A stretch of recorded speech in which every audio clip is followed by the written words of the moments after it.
Anyway, I'd like to welcome Chris Weber to the monthly presentation. Chris is a graduate of Princeton and of General Theological, and he has been a parish priest in Episcopal congregations for over 40 years all around the world, and has written a number of books on Episcopalians and on Christians more generally, and has written several books which were well received about various Black Americans.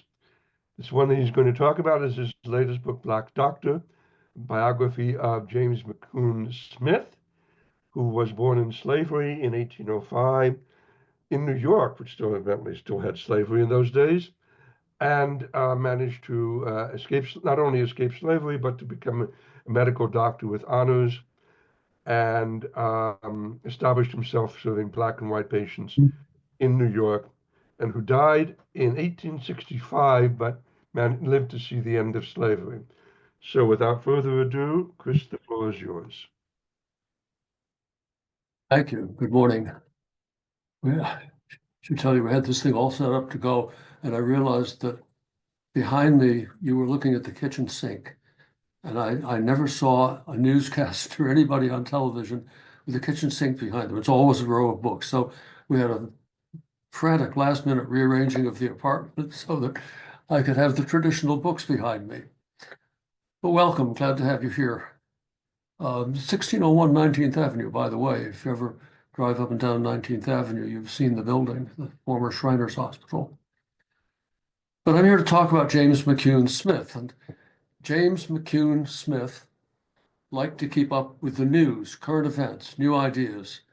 He read omnivorously. He read one of the 250 second printing copies of Moby Dick, now valued at $20,000 to $30,000. But he thought the officers, he said he thought the officers of the new Republican Party were a lot like the officers of the Pequod. And I guess some things never change. So at any rate, when Charles Darwin wrote about evolution and the survival of the fittest, James McCune Smith read about it before most people in New York had heard of Darwin. So when they asked him why the name Smith came up so often in the New York City street directories, Smith had the answer. Why are there so many Smiths? Charles Darwin tells us it's the survival of the fittest. But out of all these Smiths, why are so few remembered? In American history, you have John Smith at Jamestown, and really no one else. Well, there's Al Smith in 1928, but no one else, except, of course, Gerrit Smith, I'll talk about him later, and James McCune Smith, and most American histories don't mention them. I would suggest that the name Smith should be remembered and should be high on the list. When the Black leadership of America came together in Rochester, New York in 1853 for the last in a series of Black American conferences before the Civil War, James Pennington presided. I've spoken about him here before. James Pennington presided. Frederick Douglass provided the oratory. And James McCune Smith did the organizing that kept the thing together. Smith and Pennington and Douglass both, we should notice, chose their last names. Their birth names were different, but they didn't choose Smith. But James McCune Smith, unlike them, used the name he was born with. And he did the organizational work of that conference, setting up committees, coordinating reports.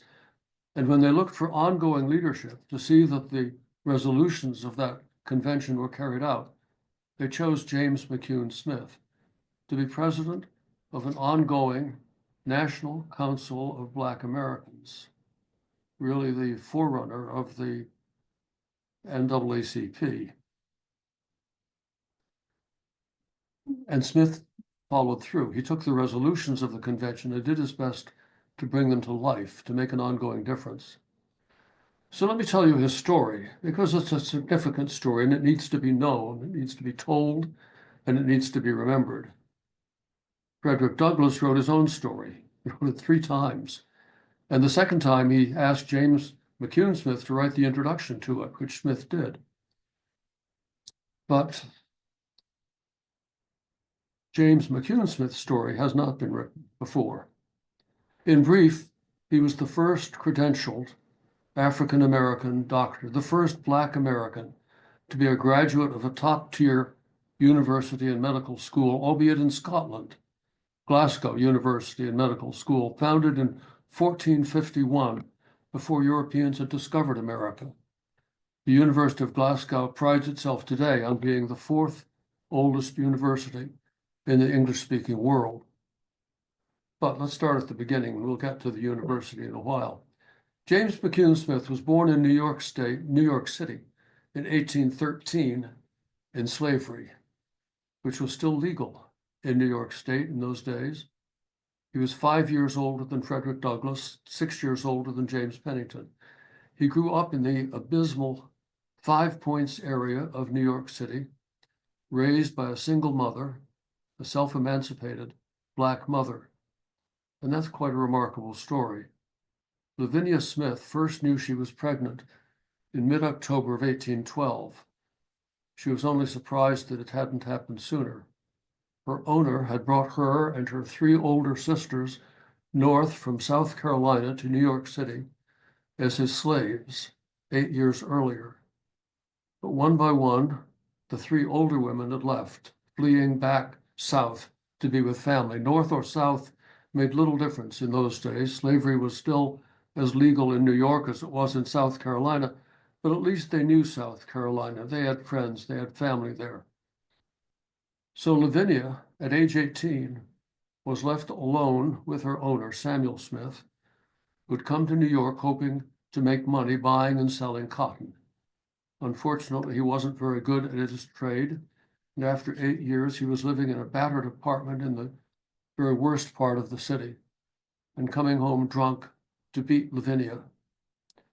She could put up with that for herself, but she'd made up her mind not to raise a child in that environment. He came home drunk the day she knew she was pregnant, went upstairs to get his whip. "Come on up here," he yelled. She faced him from the bottom of the stairs. "If you dare touch me with that lash," she said, "I will tear you to pieces." He stopped, stunned, but he could see she meant it. He was a good deal bigger than he, and he could whip her easily, but he wouldn't fight a woman, even a Black woman. He slunk out of the house and was gone. James McCune Smith was born 6 months later, April 18th, 1813. Technically, he was a slave, and so was his mother. But his father knew better than still to assert any claim to ownership. He may never have known that he had a son. But James knew who his father was, and he entered the name Samuel Smith, merchant, when he had to provide his father's name on a form for the University of Glasgow. James McCune Smith described his mother as self-emancipated. Some slaves managed to buy their freedom. 𝘠𝘭𝘢𝘤𝘬 simply asserted hers. But if she was to be free, she had to find a way to make a living. Samuel Smith had not been a great breadwinner, but he did keep a roof over their heads, food on the table. 𝘠𝘭𝘢𝘤𝘬 at 18 had never had to support herself. She did the laundry and the cooking, but she was a slave, and she worked for her owner without being paid. How would she survive now with a child on the way? 𝘠𝘭𝘢𝘤𝘬 talked to her friends about it. The 5 Points neighborhood had a reputation as the worst in New York. I have a couple of notes about that. Charles Dickens visited the 5 Points neighborhood on his American tour in 1842, climbed up dark staircases, opened doors into dismal apartments, and he wrote that all that is loathsome, drooping, and decayed is here. Lydia Maria Child, who served as editor of the National Anti-Slavery Standard from 1840 to 1843, visited the 5 Points and compared it to an open tomb. "How souls or bodies could live here, I could not imagine. There you will see nearly every form of human misery, every sign of human degradation. Oh, it made my heart ache for many a day." But there were people in that 5 Point neighborhood that grew up to make a difference. Not only James McCune Smith, but among his friends, there was one who came to own the best oyster house in New York City, another who became a well-known actor in Europe, and so on. But how was Lavinia to survive in that neighborhood? Her friends told her that she could make some money by taking in people's laundry. She could mend clothes. It wasn't easy work, especially in the months just before and after James was born, but Lavinia could do it. It was never easy. Years later, James would write an essay about a washerwoman. It's his later essays that tell us a lot about his beginnings. He wrote an essay about a washerwoman. He didn't identify his mother as the washerwoman, but it seems to be her life that he was exactly describing. He wrote like an eyewitness about a woman whose apartment was filled with wash tubs and drying clothes.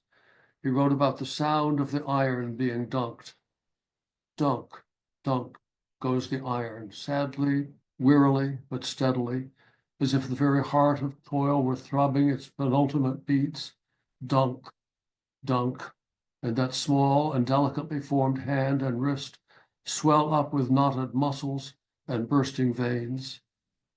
Smith described a good-for-nothing looking quarter-grown, bushy-headed boy in the apartment, a shade or two lighter than his mother, who had to be called several times before he sprang into action to put more wood on the fire, light another candle, bring a pail of water. It's not hard to imagine the boy's name was James, and the scene described by that boy was the home where he grew up. Slavery was still legal in New York State till 1827. Smith was 14 when it ended. He well remembered the parade down Fifth Avenue to celebrate the event. But meanwhile, Smith had gotten an excellent elementary education. The Quakers had created a school for Black children, and the white headmaster liked to boast that the children of his school could match the children of any white school in the city. But the Black children had no further steps available. Smith was a star student. When General Lafayette came back to America in 1824 to revisit the country he'd helped create, they took him to the so-called African school and called on James McCune Smith at the age of 11 to make a little speech of welcome on behalf of the students. And that speech, brief as it was, made such a hit. They sent Smith down to Philadelphia to say it again and gave him $5 for doing it, which is more like $150 today and a nice piece of change for an 11-year-old. And all that was very well, but when Smith did graduate from the African school, what future did he have? He wanted to be a doctor, but there were no schools or colleges for Black students. Smith was an Episcopalian. There was Columbia in the city, Hobart College upstate were Episcopal schools. It made no difference. It did make a difference, however, in another way. One of Smith's friends had led him to St. Philip's Church, whose pastor, Peter Williams, was the second Black priest in the Episcopal Church, and he thought James McCune Smith deserved an opportunity.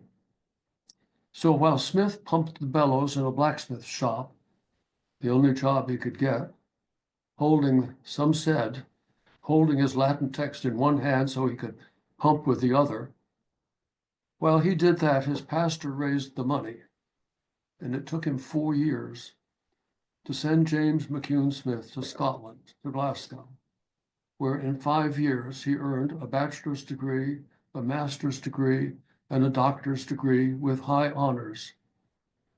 A medical degree from the University of Glasgow, one of the best colleges and medical schools in the whole world, better certainly than anything in New York. But Smith was ready for the challenge of that place. In his first year, he won the Latin prize. In his second year, he won a prize in logic. And after 5 years, he graduated with high honors and came back to New York better qualified than perhaps any other doctor in the city. Which is perhaps not saying a lot. The stethoscope had not yet been invented. How can you be a doctor without a stethoscope? Let alone the thermometer. And one of the jobs of a doctor in those days was to sell leeches and show people how to apply them. Doctors also knew how to do cupping, bleeding, tooth drawing, and other things you don't want to know about. But Smith knew there was more to learn, and he wrote up his cases so that he and others could learn from experience.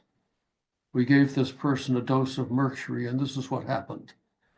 And he actually managed to get at least one case published in the New York Journal of Medicine, albeit under the name of a white doctor.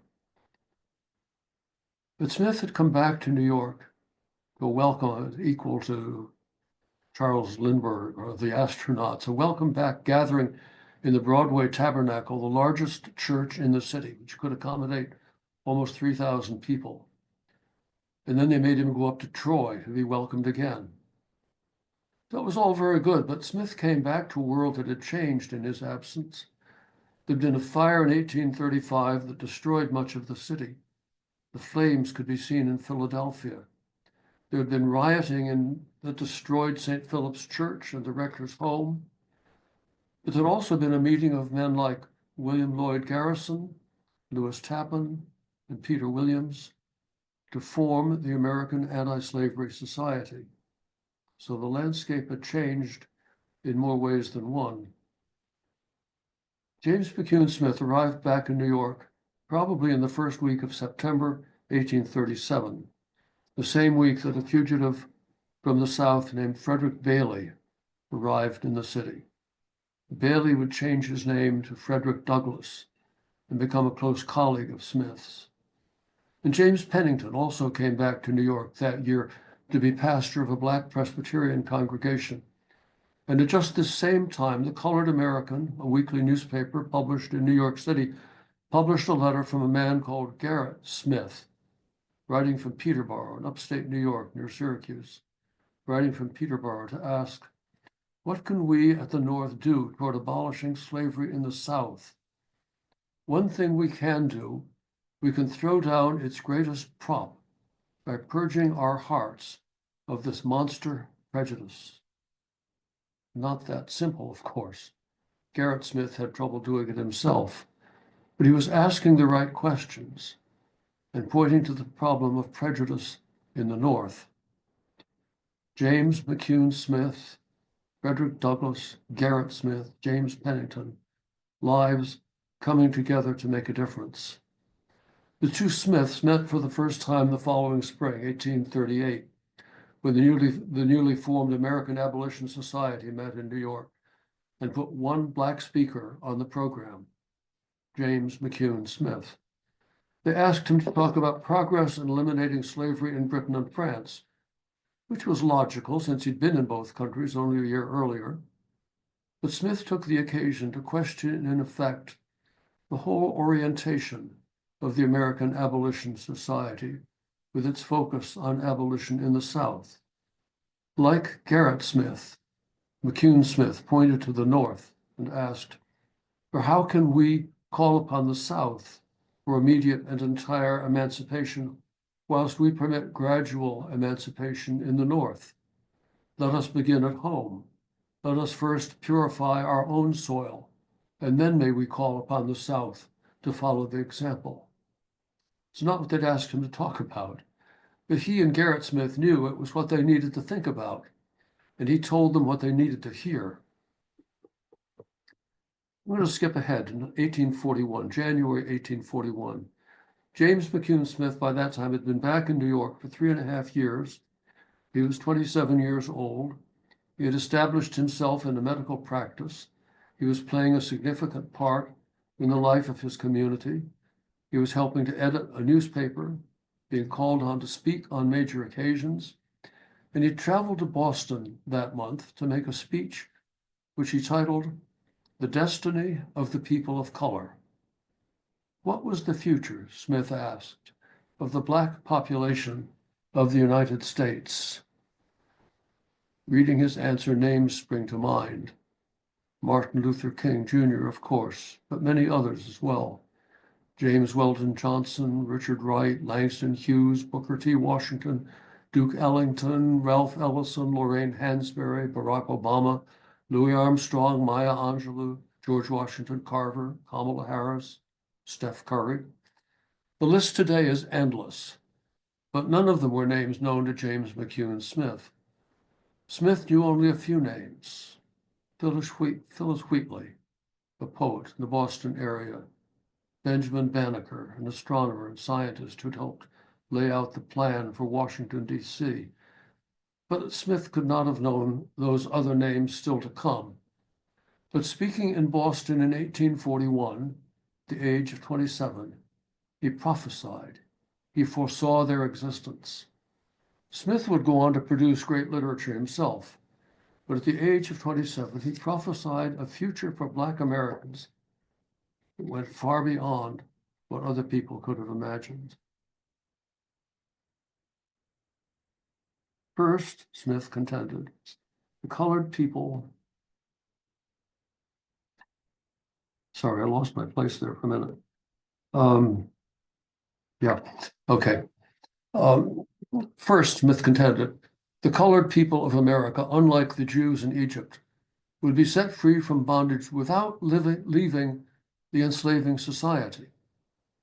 Living in a republic, they would find their republic, their freedom, within its borders. Over 100 years later, Martin Luther King Jr. would give an audience in Washington that same dream.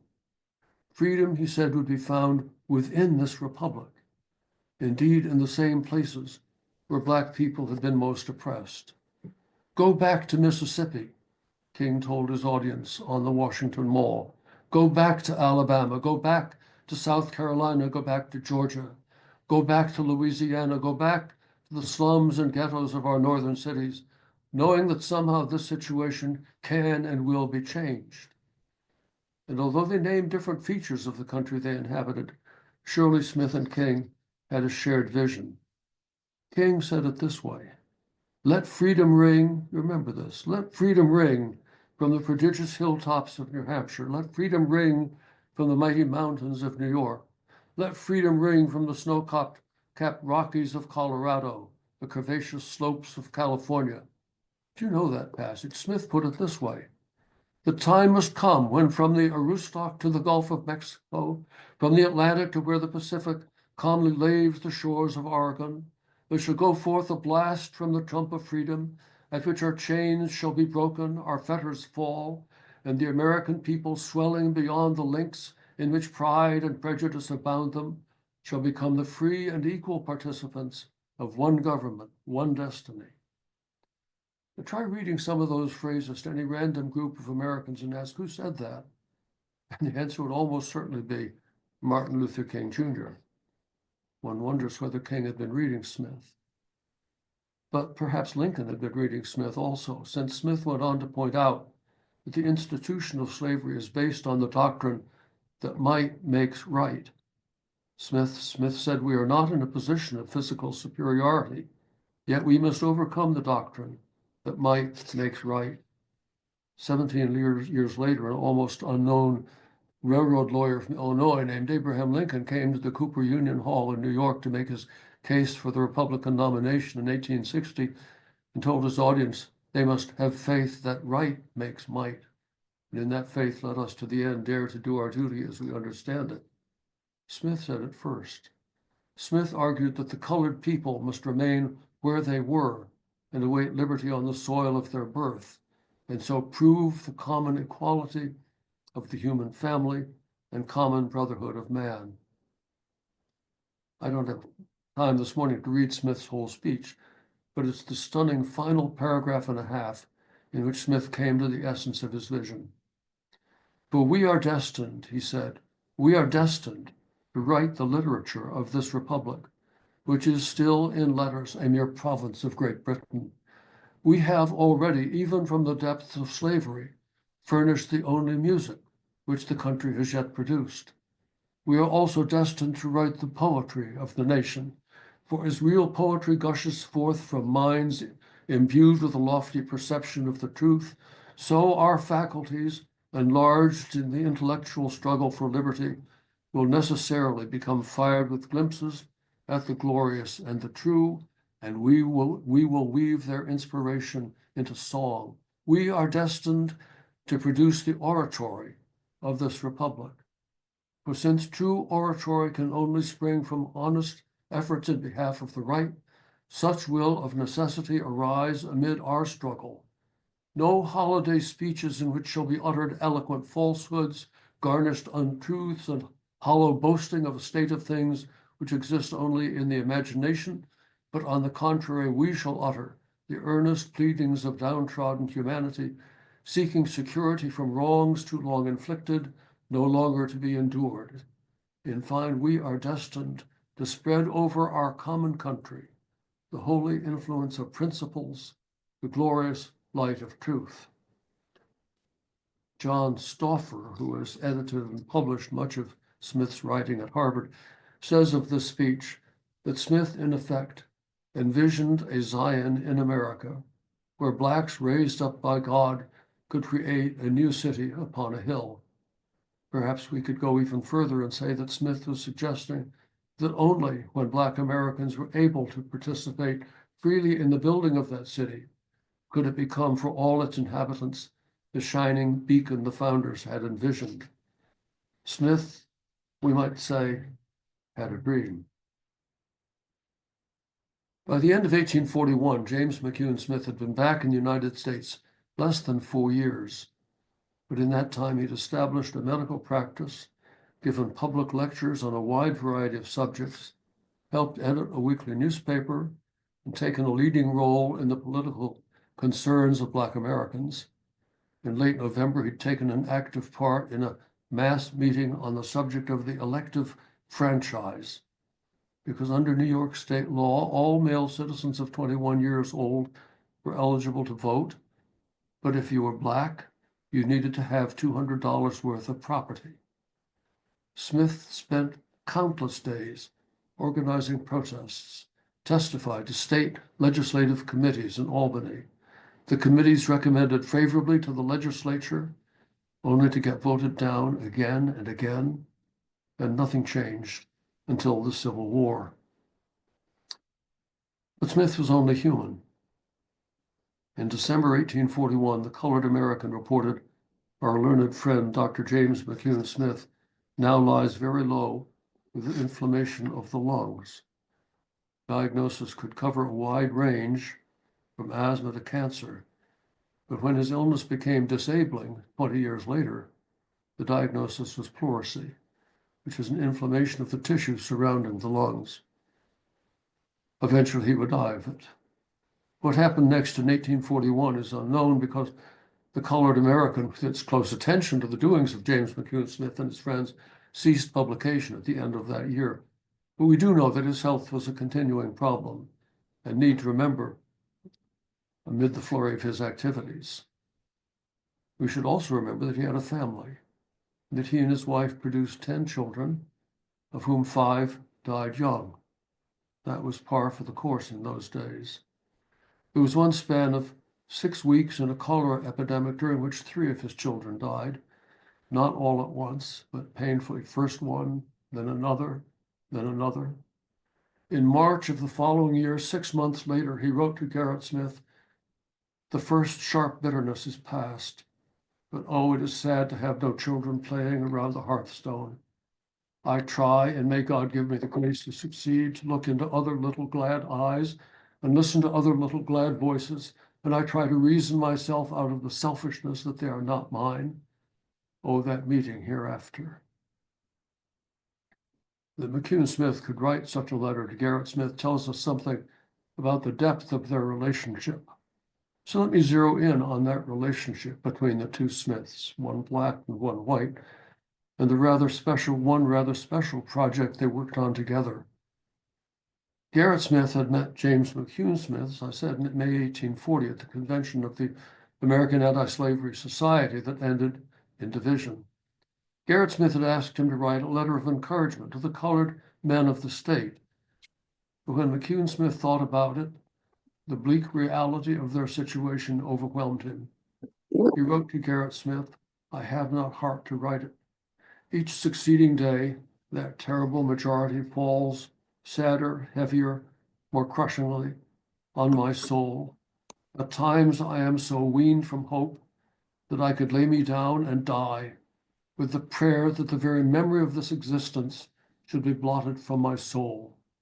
There is in that majority a hate deeper than I had imagined.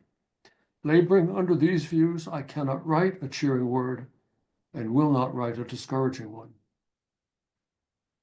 But he would support Gerrit Smith in one enormous project imagined by Gerrit Smith, whose father had left him thousands of acres of land, much of it in the Adirondacks. Gerrit Smith proposed to give away large tracts of that land, 140,000 acres, in 40-acre lots, to Black men who would take it up and become independent, self-supporting farmers.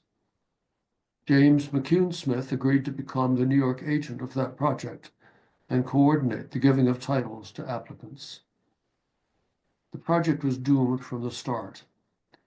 To give a man 40 acres is a fine thing, but Western settlers knew you needed 40 acres and a mule, and arable acres, not mountainsides. Much of the land up around Lake Placid, which is a great site for the Winter Olympics, is the kind of land that was being dealt with. Fine for the Olympics, not so much for farming. Eventually, over 3,000 titles were distributed, and many of the grantees did move north. Men who had been coachmen and barbers and cooks and waiters set out to try to wring a living from the land. But not only was the land unfriendly, so also were some of the neighbors. Local people offered to guide the newcomers to their land, but then sometimes showed them barren rocks and offered them a few dollars for their deeds. A sworn statement by a certain Elijah B. Jones testified to the local animosity. Jones himself was a supporter of the project and testified that there exists in this community much opposition against him and against the lands being settled by colored people. I've heard the white inhabitants accuse Mr. Lewis of trying to ruin the town by getting colored people to come and settle here. James McCune Smith himself accepted title to land in what they called Timbuktu and journeyed north in September 1849 to see it. Writing later to Gerrit Smith, he told him, "I felt myself a lord indeed, beneath the lofty spruce and maple and birch, and by the trawling brook which your deed made mine, and would gladly exchange this bustling, anxious life for the repose of that majestic country." The land was beautiful, he wrote, but he could not live there himself because he could not serve as doctor to so small a community, nor raise his children in a place where there was no school. In 2002, a local historian told a writer for the New York Times, the thing was over in no time.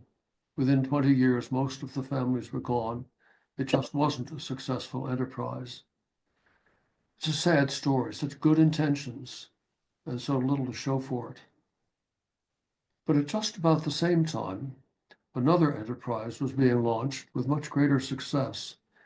Frederick Douglass had returned to the United States from 2 years abroad to launch his own newspaper in Rochester, New York, and he asked James McCune Smith to write a column for his paper. And somehow Smith found the time to write a weekly column, usually under a pseudonym. Sometimes he called himself 𝘍𝘭𝘢𝘤𝘴, which is 𝘠𝑚𝑢𝑛𝑖𝑝𝑎w, spelled backwards. Sometimes he called himself 𝘠𝑚𝑢𝑛𝑖𝑝𝑎w. But 𝘠𝑚𝑢𝑛𝑖𝑝𝑎w was an older person, as Smith envisioned him. 𝘍𝘭𝘢𝘢 was younger and more radical.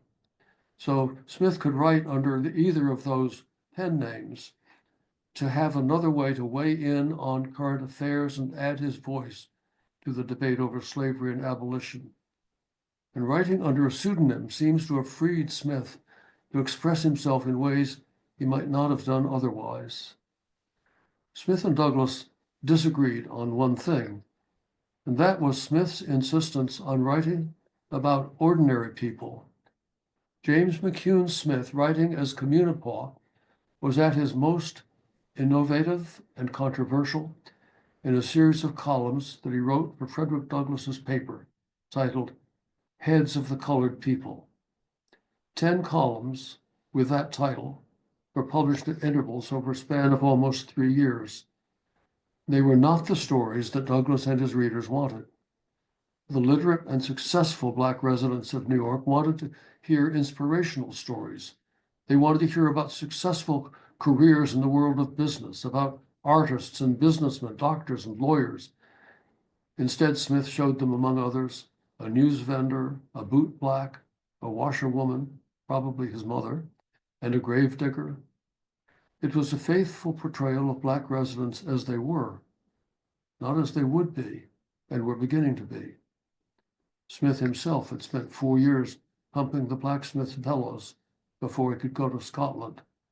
𝘠𝘮𝘂𝘠's heads had done better than that, but not much. But Douglass's readers were the educated elite, and they wanted to read about themselves, or at least about others like themselves. Douglass might have pointed out to his readers that Smith's portraits were almost entirely positive stories of progress, lives established on the bottom rung of the ladder, perhaps, but established nonetheless. Not slaves, but free, and building lives that were secure. Portrait number 1, dated March 25th, 1852, was titled The Black News Vendor, a man selling newspapers on the street corner for a few pennies. He had been a sailor, but his legs had been frozen so badly in a storm they had to be amputated. Undeterred, the man had made a new life for himself, and he still had ambitions. He hoped to find a place indoors to sell his papers, and then he could also sell stationery. Already he had a wife and a family and a decent income. Was that not something to be celebrated? But Douglass was not happy with the columns he published. He published them, but he let Smith know he was not happy with them. Smith sometimes felt himself to be alone, all alone, and never more so than when he looked at the New York Tribune of August 12, 1857, and saw that his good friend Gerrit Smith had written in general agreement with Horace Greeley's statement in that paper that, quote, the mass of the Blacks are ignorant and thriftless, and etc. I think you are sometimes too harsh, Gerrit Smith had written to Greeley, but I agree with you in the main. It was 8 months before James McCune Smith could write calmly and forgivingly to the only white man he considered a friend. But when he did, the following April, he saluted him as usual, dear friend, and began with an apology for his long silence. He'd been anxious, he said, about the health of his wife, and paid little attention to anything except the call of business. But that concern had been for the last 2 months, and Gerrit Smith's letter had been published 8 months earlier.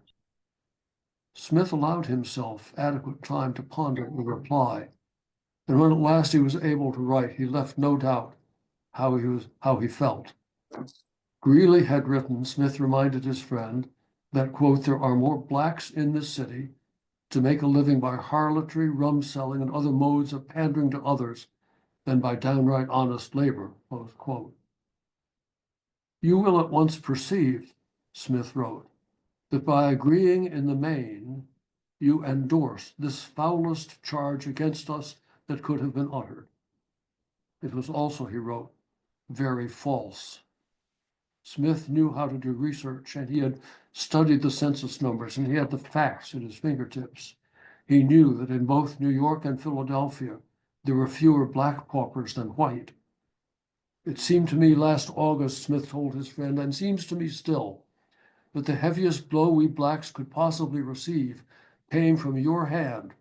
You surely owed it to your own fame, to say nothing of us, to have ascertained by the widest examination of the facts that your statement was true before you ventured to make it. I have always been of the belief, he went on, that you had a heart, a belief which this reckless statement has greatly staggered. But Smith thought differently of his upstate friend and of other white men who also claimed to be a friend of Black people and had never made such a charge as those Greeley had made and that Gerrit Smith had endorsed. But Gerrit Smith, on the other hand, as McCune Smith knew from his own experience, made friends without regard for color, and if he erred, you could be corrected. With Gerrit Smith, McCune Smith could even inject a note of humor in his rebuke. "I must really come up to Peterborough," he wrote, "and auscultate your chest in order to reassure my faith." Auscultate your chest. What Smith was offering, in fact, was to make use of the latest medical technology, the stethoscope, to examine the state of his friend's heart. The familiar binaural stethoscope, now the identifying badge of a doctor, had just been invented in 1851 in Great Britain, and its use to diagnose cardiac problems and other internal issues could not yet have been common. But Smith was, like in so many things, ahead of the general population. And if he used one on his friend, he expected that he would hear a sympathetic heartbeat, or at least one that could be corrected if it missed a beat or two. He told his friend he would love to spend a day or two with you and be glad to have a long talk with you about our people. And he ended as usual, "My wife joins me in best regards to yourself and family. Sincerely and respectfully yours, James McCune Smith." Time had passed, and the bitter disappointment that must have come with the reading of Gerrit Smith's letter to the Tribune had been softened by its passage. And with that passage of times, McCune Smith had returned to his earlier sense of Gerrit Smith as someone who did, at the deepest level, and in spite of a careless lapse into the pervasive bigotry of his time, did respect him and other Black Americans as a man and brother whose friendship had value. Gerrit Smith carefully saved McCune Smith's letters to him, and they're in the Syracuse University archives, and they make fascinating reading. He didn't, unfortunately, save his own. His response to McCune Smith's letter would, I think, make very interesting reading. Smith's health deteriorated as the Civil War approached. He continued to write, but he was confined more and more to his home.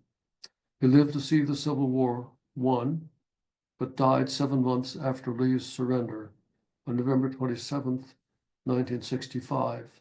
He was 52. Frederick Douglass wrote of him, "The cause of his people lost when he died. He was never among the timid who thought me too aggressive and wished me to tone down my testimony to suit the times. A brave man himself, he knew how to esteem courage in others." James McCune Smith had once compared his work to that of the insects that build up a coral reef. Again, he'd been reading Charles Darwin, who wrote about the coral reef and the structure of the coral reef. So Smith had read it, as he read everything. He had read about the insects that work beneath the tide in a superstructure that someday, when the laborer is long dead and forgotten, may rear itself above the waves and afford rest and habitation for the creatures of the good Father of all. The building or coral reef that Smith worked on throughout his life was, as he once described it, a nation in which our chains shall be broken, our fetters fall, and the American people, swelling beyond the links in which pride and prejudice have bound them, shall become the free and equal participants of one government, one destiny. The coral reef of that vision would indeed grow beneath the surface for another century and more, but I think is perhaps not yet solidly above the waves. But by the time it is, perhaps Smith and Pennington and Douglass will indeed be dead and forgotten. But if some do then look back, they will learn that few Americans spoke so eloquently or worked so tirelessly to attain that destiny as did James McCune Smith. So, I've got a copy of the book somewhere. I should have one propped in the bookcase behind me, but I'm not used to this kind of thing. So anyway, that's the story that is now published and available on the usual websites, Barnes & Noble, and so on. Thank you. My assistant aside. Available either in soft or hardcover for a reasonable price. Stop by 1601 19th Avenue someday. I'll sign it for you. Or at the next meeting when we gather, next time we gather. At any rate, may not have answered all your questions. Well, we're about to start opening for questions. But first, thank you very much, Chris, for a very fascinating look at somebody who should never have been forgotten, but that happens too often in history, as we all know. So thank you for bringing him back to our attention, and I hope the book does well. Now I'd like to open the floor to any questions. Please remember to unmute yourself, and if you would, please mute yourself after your question so that we don't have any distracting noises. And Chris, you can sort of pick whoever you want unless it gets too heavy. The floor is yours. I don't necessarily know names that go with pictures, so maybe people should just butt in. Or you can call on them. I think Lynn would like to start. Yeah, I have a question. In the book, since those articles and speeches are so incredible, if any politician would come close to them, how much is in the book? Did you do as your talk right now and take part of them, part of the letters? Or how much is, I wouldn't expect all of them there, but how did you pick and choose? It's hard. There's eloquence, you can't tell it all. They're particularly, I think, in some of the columns, they're very striking images and illustrations. He talks once about the Chinese proverb about the tail of the kite. I can't remember exactly how that goes, but he uses the most unexpected analogies and images. The book certainly contains a good deal of it. That long passage that I did read to you is there, and other passage of equal length. Don't know how else to answer it. There are a couple of books by John Stauffer.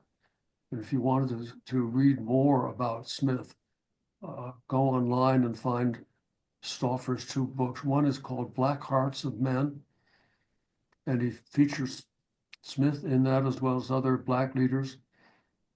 Can't remember the title of the other one. But it's collected writings of James McCune Smith. So that would be the best resource. James McCune Smith, was McCune his mother's name, or? There's no clue where the name McCune comes from. And that's so strange. You know, that vivid picture of first of all, of the woman tossing out her odor, and then the vivid picture of his mother ironing clothes and calling on him to go get some more water or whatever. That's all there. But McCune, I have no idea. It just seems very strange. Perhaps she was Irene McCune, and then he decided to take on the Smith name as well. Possible. He had it when he went to Scotland. That's the first time we've got written evidence that he was using that name. And in that letter, in that place, he put down his father's name as Matthew Smith, merchant. So there wasn't a middle name provided for his father.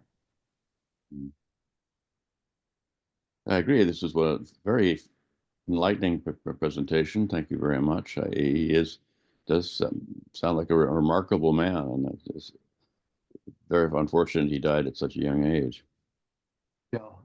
Yeah, definitely. Have to meet Leila. I'll be back later. Okay. You know, I found him by working on Pennington, and I found Pennington because I was working on a totally different project. So one thing leads to another. See, I had a question about, I guess, a speech or speeches in the 1830s, the late 1830s, in which he extolled the virtues of creating a history here in the United States. It sounded like, or possibly he was in making a contrast from the other theme that was taking place among abolitionists to send blacks, Negroes back to Africa, and that's where their future lies. Yes, yes, yes. That was, of course, the first thing that brought Black people together in this country. The first Black convention, called in Philadelphia back 1829, was it? 30, was in response to the Society for African Colonization. And yeah, there were Black people who took the society up and did go and colonize Liberia, but the vast majority, no, we're Americans. We were born here. Our blood is in the soil of this country. We have died for this country. It's ours. You mentioned that several of his children died, but others didn't. Did the others survive, and are there descendants? Five did survive, and that leads to a story, most remarkable story. 5 of them grew up, and one of them, at least, we were able to track a little bit, was claiming himself to be white pretty early on. I mean, Smith himself is very light-colored, and we don't know about his wife, but she must have been very light-colored, because their son could claim to be white, pass as white. There was a woman who took a course in American history of some sort at Columbia. And in the books that were, in the names that came up, somehow the name James McCune Smith had come up in that course. And it rang a bell with her. She was like, where have I heard that name before? And she finally went and got down the family Bible. And there it was. He was an ancestor of hers. And she had no clue that there was anybody Black in her ancestry. She thought the family was white and always been white. But no, there was James McCune Smith in her family Bible. And she was thrilled. And she went and found his burial place in Greenwood Cemetery in Brooklyn and cleaned it up and decorated it. Yeah. A wonderful story. Yeah. Black and white together. No, we shall overcome.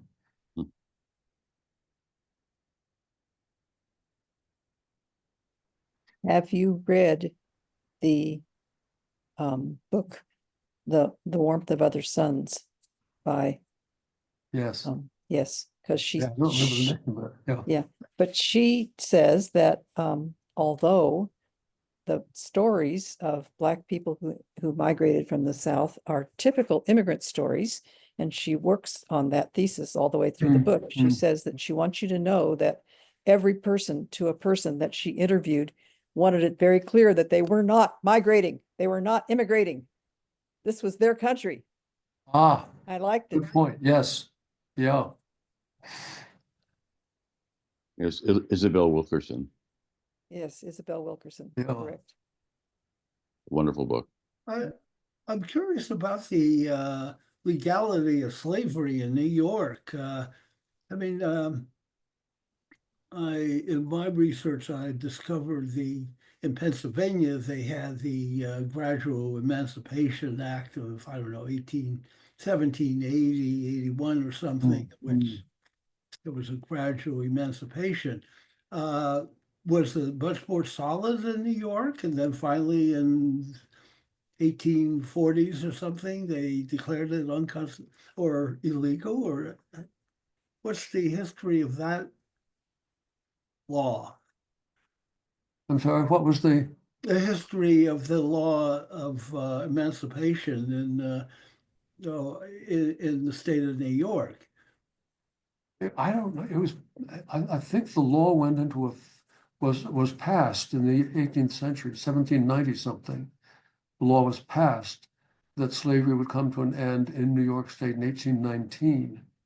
And then that was modified along the way in various ways, and that children who were born in slavery would be freed sooner and so on and so forth. But they never got around to giving a full franchise to Black men. I mean, white women didn't vote in those days, but Black men didn't vote either. And unless they had $200 worth of property. What the point of that was, I have no idea. But it was an irritant. Smith had $200 worth of property, but why did he have to bring that testimony when the white man next door didn't? It was just so unfair. And he went, and I've read the hearings that were held in the New York State Assembly. The various members of the committee weighed in with various kinds of foolishness, about how, well, I've got a neighbor who works out in the sun. He looks as dark as any black person. This is all the kind of thing that a political committee gets into. Oh, well, I heard this, or I thought that. And yet at the end of it, they came down to say, no, there should not be this difference made. And they referred that back to the assembly in full, and the full assembly blocked it time and again. So was Smith never able to vote? It will be true. Yeah. Yeah. But by the time he could vote, he probably would have been too sick to get to the polls. We're dead.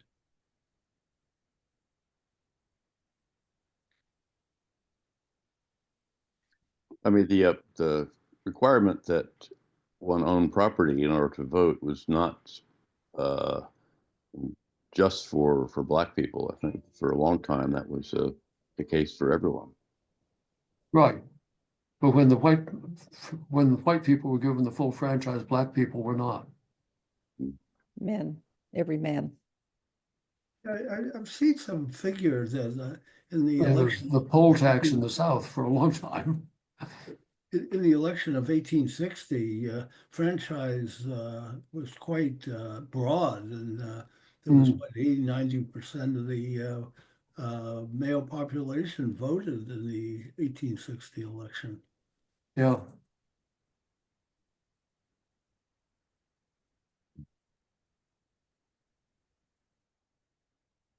Wow.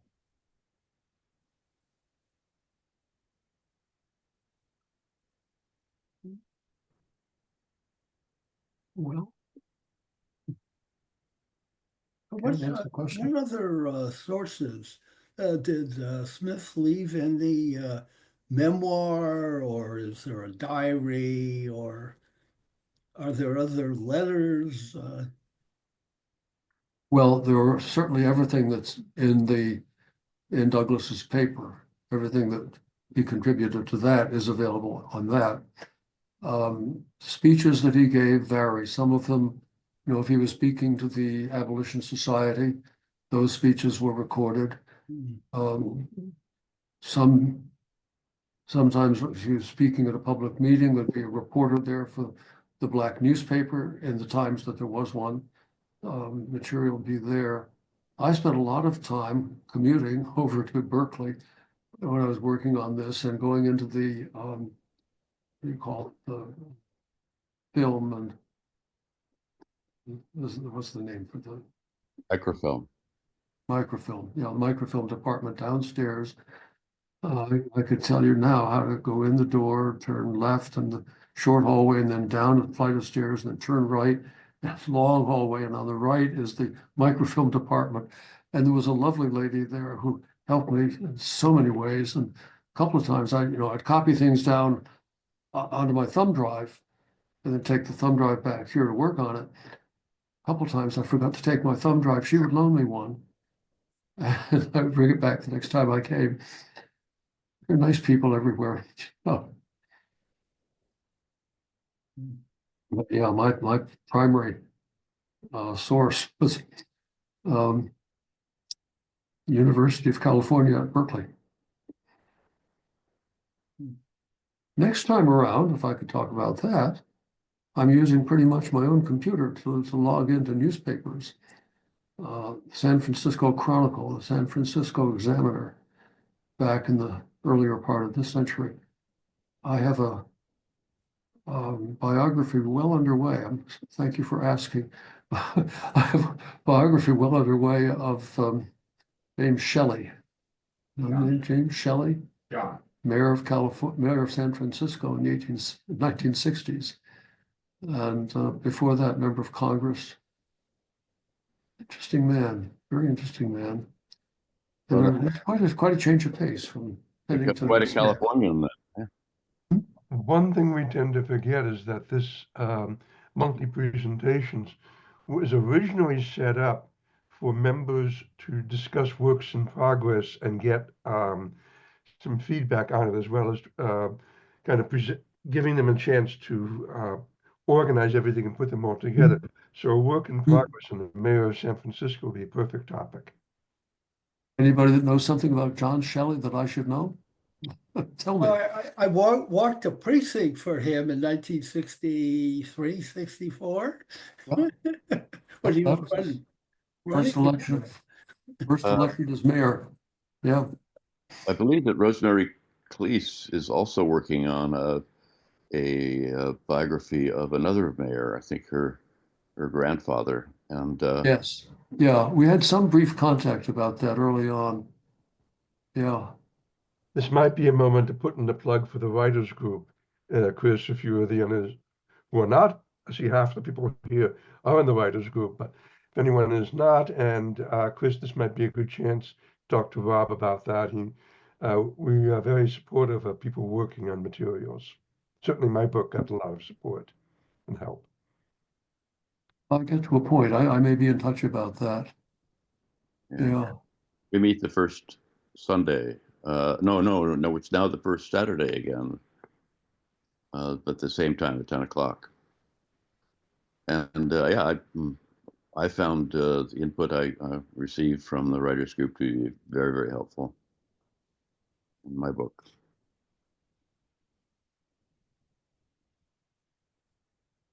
Ellie's daughter was living here where I live now when I moved here. She'd been president of the San Francisco Teachers Union. Very interesting woman, and she got me interested in her father. That's where that all started. She told stories particularly about his action when the Japanese resettlement was in progress, and the California State Senate was asked to vote on it. Shelley was the one vote against it. And when they asked him why, he said it was the right thing to do. I'll tell you another story about that. When the motion was made to prevent the Japanese from ever coming back to California, to the coast, Shelley, at that point, went to a nearby veterans hospital and found 2 or 3 Nisei veterans who'd lost an arm or leg fighting, and brought them back and introduced them to the Senate. And that resolution died in committee. It was just, that was the end of that. Wow. I had no idea there was even a resolution that any prohibition of the Japanese coming back. That's Yeah, the Canadians resettled their Japanese population and did not let them come back. Wow. The 51st state. No. Canadians have a number of things in their history that are not nice either. There was a book called None is Too Many about Canadians refusing to let Jews into the country during the lead up to World War II. And for that matter, my father, who had immigrated to Montreal in 1920, was talked out of becoming a civil engineer there because he said nobody in Canada would hire a Jewish civil engineer. So he moved to Nashville and got a PhD in philosophy. Don't ask.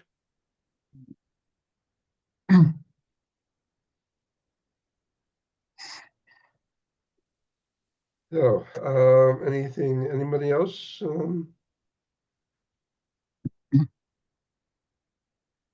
No, well, I'd like to thank Chris and everybody for attending.